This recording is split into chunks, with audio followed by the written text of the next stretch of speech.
पति पत्नी के बीच पैसों को लेकर होने वाली अनबन, ये तो आम बात है ना?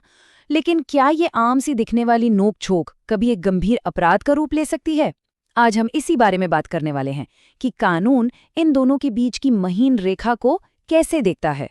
तो सवाल ये है कि क्या अपने पार्टनर के पैसों पर पूरी तरह से कंट्रोल रखना एक क्रिमिनल ऑफेंस, मतलब एक आपराधिक मामला बन सकता है? इस सवाल का जवाब हमें मिलेगा सुप्रीम कोर्ट के एक हालिया और बहुत ही दिलचस्प केस से। तो देखिए, ये कहानी एक मॉडर्न शादी से जुड़े विवाद की है। एक ऐसा विवाद जो इतना बड़ा कि सीधे देश की सबसे बड़ी अदालत यानी सुप्रीम कोर्ट तक जा पहुंचा। केस का नाम है बेलिदे स्वागत Kumar versus state of Telangana, और इस पूरे मामले के केंद्र में बस एक ही सवाल घूम रहा था: क्या किसी के फाइनेंस पर, उसके पैसों पर पूरा दबदबा रखना कानूनी भाषा में क्रूरता या क्रूअल्टी माना जाएगा? सुप्रीम कोर्ट को इसी का जवाब देना था।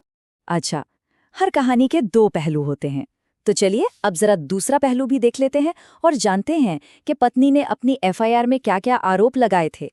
और ये आरोप काफी सीरियस थे। पत्नी का कहना था कि उन्हें यूएस में अपनी अच्छी खासी नौकरी छोड़ने के लिए मजबूर किया गया।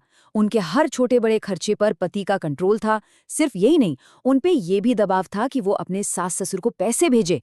बात यही नहीं रुकी, आरोप ये भी थे कि प्रेगनेंसी के दौरान उन्हें नजरअंदाज किया गया, उनके वजन पर कमेंट किए गए और 1 करोड़ रुपए के दहेज की मांग भी की गई। तो इतने सारे गंभीर आरोपों के बाद जाहिर है ये मामला सुप्रीम कोर्ट पहुंच गया। अब देखने वाली बात ये थी कि कोर्ट इन दावों को किस नज़र से देखता है। तो चलिए जानते हैं कि आखिर फैसला क्या आया। और फैसला, एक ऐसा फैसला जो शायद कई लोगों को हैरान कर दे। सुप्रीम कोर्ट ने पति के खिलाफ चल रही पूरी क्रिमिनल प्रोसीडिंग्स को ही रद्द कर दिया। जी हाँ, एफआईआर को ही क्वैश कर दिया गया। लेकिन क्यों? सवाल ये उठता है कि आखिर सुप्रीम कोर्ट ने इतने गंभीर आरोपों को सिरे से खारिज क्यों कर दिया? इस फैसले के पीछे की जो वजह है ना, उसे समझना बहुत जरूरी है। और यहीं पर कोर्ट ने एक बहुत ही अहम बात कही। उन्होंने कहा, ऐसी घटनाएं भारतीय परिवारों में आम हैं और सिर्फ इस वजह से ये अपने आप क्रूरता नहीं बन जाती। ये अपने आप में एक बहुत बड़ा स्टेटमेंट था। कोर्ट ने अपनी ऑब्जर्वेशन में कुछ खास बातें नोट की। पहली बात, जो भी आरोप लगाए गए थे वो बहुत जनरल थे, मतलब उनमें किसी खास घटना का जिक्र नहीं था।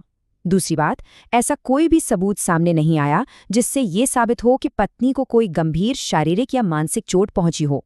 और सबसे जरूरी बात, कोर्ट ने एक कड़ा संदेश दिया कि रोज की छोटी मोटी अनबन और झगड़ों को क्रिमिनल केस नहीं बनाया जा सकता। कानून को किसी से बदला लेने का हथियार नहीं बनने दिया जाए। तो फिर सवाल ये उठता है कि अगर ये सब क्रूरता नहीं है, तो कानून की नज़र में असल में क्रूरता है क्या? इसकी एक बहुत ही साफ और तय परिभाषा है। कानून यानी आईपीसी की धारा 498A क्रूरता को बहुत ही सख्ती से डिफाइन करती है। ये कोई भी बुरा बर्ताव नहीं है। क्रूरता वो है जब किसी के बर्ताव से कोई महिला आत्महत्या करने पर मजबूर हो जाए, या फिर उसकी जान को, शरीर के किसी अंग को या उसकी सेहत को, चाहे वो मेंटल हो या फिजिकल, कोई गंभीर खतरा पैदा हो जाए। मतलब कानून ने इसका एक बहुत ही ऊंचा स्टैंडर्ड सेट किया है। तो अब ये फर्क बिल्कुल साफ हो जाता है। एक तरफ है किसी को आत्महत्या के लिए उकसाना या गंभीर चोट पहुंचाना, जो साफ तौर पर कानूनी क्रूरता है।